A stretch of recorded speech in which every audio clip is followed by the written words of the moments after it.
Right. I think the most important thing here is to talk to neighborhoods.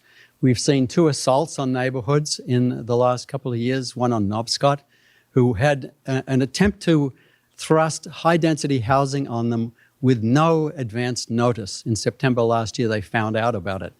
Although the mayor had, in the year before, checked with the state that that particular Edmonds-Edgell parcel was eligible for zoning change.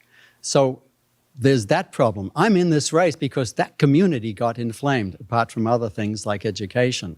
So one thing is consulting neighborhoods. The other thing is putting high-density housing for the MBTA solution where there's no transit made no sense at all. The whole theory behind the MBTA Communities Act was to spread around the number of units that each community was required to produce.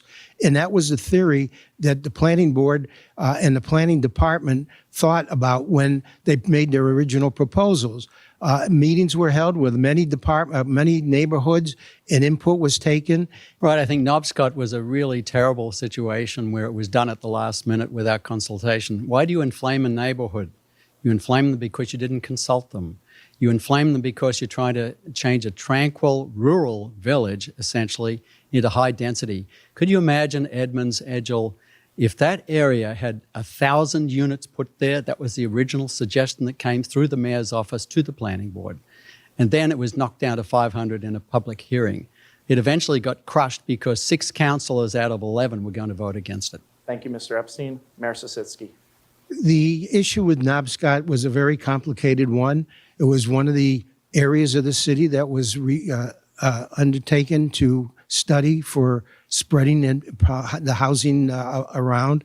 Obviously, the neighborhood was not happy with it.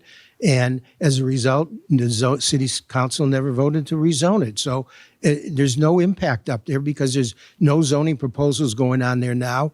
And we're still compliant with the MBTA Communities Act. So everybody won on that.